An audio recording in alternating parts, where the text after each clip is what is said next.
नमस्कार दोस्तों, इन्वायरो अकेडमी पे आप सभी का एक बार फिर बहुत बहुत स्वागत है। बच्चों, फाइनली आज आपका एग्ज़ाम हो चुका है। सभी की अपनी अपनी प्रतिक्रियाएं हैं। एग्ज़ाम के बाद से ही बच्चे लगातार मैसेज कर रहे हैं, कॉल कर रहे हैं पेपर के बारे में कि सर पेपर का लेवल क्या बता रहे हैं अदर स्टूडेंट्स, मुझे आसान लगा, मुझे मुश्किल लगा। इस तरीके से आपका भी जो है अपना एक रिस्पॉन्स होगा, पेपर को लेके प्रतिक्रिया होगी। परंतु ओवरऑल जो अगर हम देखते हैं कि क्या रहा इस बार पेपर का लेवल, इस पे अगर हम बात करें तो सबसे पहले हम पिछला पेपर को देखें जो आपका जून में हुआ था, तो लगभग 8% बच्चे ऐसे थे जिनको पेपर आसान लग रहा था और जो है 31% बच्चे ऐसे थे जिनको पेपर जो है हार्ड लगा और आपका 46% बच्चे इसको मॉडरेट बता रहे थे। इस बार हमने थोड़ी सी कैटेगरी जो है ये एक दो बढ़ाई हैं, जैसे कि इजी टू मॉडरेट। तो अगर बात की जाए पेपर इजी या इजी टू मॉडरेट, तो ये काफ़ी कम बच्चों को लगा कि भाई पेपर आसान था या आसान से मॉडरेट था।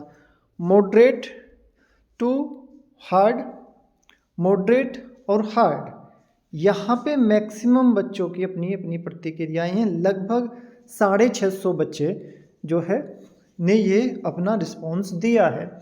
और मैं आपको हमेशा बोलता हूँ कि इन्वायरो अकेडमी के साथ में जो भी बच्चा एसोसिएट होता है, चाहे वो टेलीग्राम पे या हमारे कोर्सेज़ में व्हाट्सएप पे, वो सीरियसली ही तैयारी करता है। वो बेसिकली उसका मोटिव एग्ज़ाम क्लियर करने का ही होता है। ऐसे बच्चे हमारे पास में बहुत कम आते हैं कि चलो पेपर दे के देख लेते हैं, जो होगा देखा जाएगा। तो ये जो 650 प्रतिक्रियाएँ हैं, रिस्पॉन्स हैं बच्चों की, ये लगभग सभी पढ़ने वाले ही बच्चों की हैं। तो इस प्रकार से आप जो है एक शब्द में कह सकते हो कि भाई पेपर का लेवल जो था मॉडरेट से लेके हार्ड आप कह सकते हैं या मॉडरेट कह सकते हैं। बहुत ज़्यादा मुश्किल भी नहीं और जो है बहुत ज़्यादा आसान भी नहीं। तो ये तो बात हुई ओवरऑल पेपर के लेवल की। अगर हम ये देखें कि इस बार किस पोर्शन पे ज़्यादा जोर दिया गया, तो न्यूमेरिकल थोड़े से एक दो ज़्यादा आए हैं। पिछले पेपर में केवल 2 ही न्यूमेरिकल थे। इस बार बच्चों का कहना है कि लगभग 4 न्यूमेरिकल आए थे और चारों न्यूमेरिकल जो है वो बहुत ही आसान थे। इन्वायरमेंटल बायोलॉजी से सेम वैसा ही रहा जैसे पिछली बार था आपका। 8 से 10 क्वेश्चन, कुछ बच्चे 12 बता रहे हैं, कुछ बच्चे 8 बता रहे हैं, कुछ 10। तो 8 से 12 क्वेश्चन के बीच में इन्वायरमेंटल बायोलॉजी से थे, क्योंकि इन्वायरमेंटल बायोलॉजी के क्वेश्चंस के साथ में बच्चे कंफ्यूज हो जाते हैं, क्योंकि उसमें कुछ क्वेश्चंस जो हैं वो आपके इकोटॉक्सोलॉजी पे आ जाते हैं और कुछ क्वेश्चंस जो हैं आपके डोज रिस्पॉन्स, इस तरीके के जो टॉपिक्स हैं बाद के, उनसे आ जाते हैं। तो बच्चों को समझ में नहीं आता कि ये किस यूनिट का क्वेश्चन है। बायोस्टैट, बायोस्टैट से जो है इस बार ज़्यादा अगर देखें तो पैरा जो आया कॉम्प्रीहेंसन, उसकी वजह से थोड़ा सा ज़्यादा लग रहा है कि भाई बायोस्टैट ज़्यादा आया है, क्योंकि बाद में जो 2 कॉम्प्रीहेंसन आते हैं उसमें से एक जो है आपका बायोस्टैट से था। अदरवाइज सेम वही आपका 8 से 9 7 यही क्वेश्चन आपके रहे हैं। क्वेश्चन का लेवल जो है आपका मॉडरेट के करीब था, बहुत ज़्यादा मुश्किल भी नहीं था और बहुत ज़्यादा आसान भी आप नहीं कह सकते। पैरा जो था बिल्कुल कंसेप्चुअल था, जिस बच्चे ने वो कॉन्सेप्ट देखे होंगे वो उसका सही हुआ होगा। इन्वायरमेंटल पोल्यूशन, इन्वायरमेंटल पोल्यूशन से जितनी ज़्यादा उम्मीद रहती है बच्चों को, उतने क्वेश्चंस देखने को नहीं मिले हैं। सॉलिड वेस्ट मैनेजमेंट, इस पोर्शन पे वो काफ़ी जोर आजकल दे रहे हैं और कुछ डायरेक्ट क्वेश्चन बच्चों को देखने को मिले। इन्वायरमेंटल केमिस्ट्री, केमिस्ट्री जो है फिर से देखें तो बहुत ज़्यादा क्वेश्चंस केमिस्ट्री बेस्ड नहीं थे। इन्वायरमेंटल केमिस्ट्री पे जो बच्चों को रहता है कि आपको 8-10 क्वेश्चन मिलेंगे, वहाँ तक वो नहीं पहुँच पाए। जियो साइंस, जियो साइंस पे एग्जैक्टली उतने ही क्वेश्चन आए हैं जितने उम्मीद की जाती है, 8 से 10, और थोड़ा सा लेवल बढ़ा हुआ मिला है।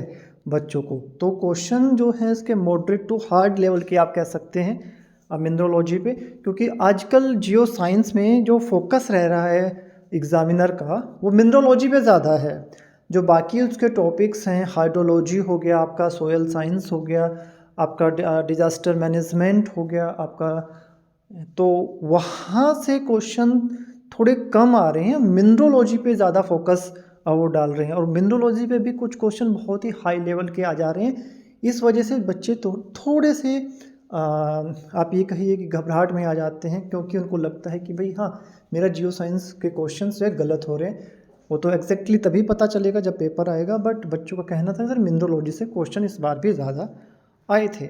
एनर्जी से न्यूमेरिकल आपको मिले हैं, सोलर पे न्यूमेरिकल था आपका, एंड विंड पे तो आपका जो है न्यूमेरिकल था। इसके अलावा ग्लोबल वार्मिंग पोटेंशियल, क्योंकि एनर्जी में आपका ये भी आता है, environment and energy unit number 5 में कुछ क्वेश्चंस इससे भी आते हैं। तो ये बिल्कुल सही आपका रहा। एंड लॉ एंड लेजिस्लेशन, ये भी बिल्कुल आपका EIA वाला पोर्शन भी सही था। तो कुल मिला के देखें तो बच्चों को थोड़ी दिक्कत जो आई है वो मिनरोलॉजी पे आई है, और बायोस्टेट पे थोड़ा सा वो पजल रहे। बाकी सभी जो है मॉडरेट की तरफ ही पेपर रहा है, और इनकी वजह से पेपर का स्तर थोड़ा सा इंक्रीज़ हो गया। तो ये बेसिकली जितने भी बच्चे ने हमसे बात किया है, लगभग 650 बच्चे टेलीग्राम पे रिस्पांस दिए हैं, और हज़ारों बच्चे जो हैं हमारे साथ में एसोसिएटेड हैं ब्रॉडकास्ट लिस्ट में व्हाट्सएप पे, तो वहाँ पे सभी की अपनी प्रतिक्रिया रही हैं। तो कुल मिला के जो है 3,500-4 हज़ार बच्चों की ये प्रतिक्रियाएँ हैं कि पेपर का लेवल इस तरीके से था। अब आपने जो है आप आंसर की का वेट करना है कि प्रोविजनल आंसर की कब आती है, उसके बाद देखते हैं कि मेरिट कहाँ जा सकती है। अभी के लिए तो बस इतना ही है कि आपका पेपर हो गया है, थोड़ा सा आप रिलैक्स कीजिए, और उसके बाद में जून में पेपर होगा, वो थोड़ा सा गैप लेके 1 वीक का दोबारा से आप देखेंगे, लगभग 1 वीक या 10 दिन ही लगने हैं आपके फाइनल रिज़ल्ट आने में, इससे ज़्यादा समय नहीं लगेगा। उम्मीद है कि आपका जो है रिज़ल्ट दिसंबर के एंड तक आ जाएगा।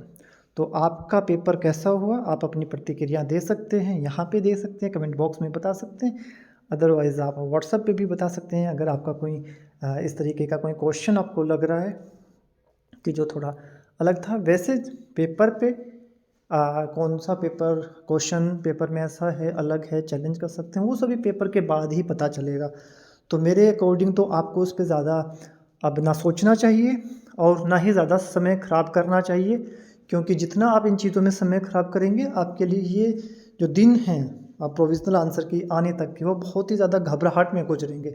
इसलिए बिल्कुल शांत रहते हुए अपन इस टाइम को एंजॉय करो। God bless you, take care बच्चों।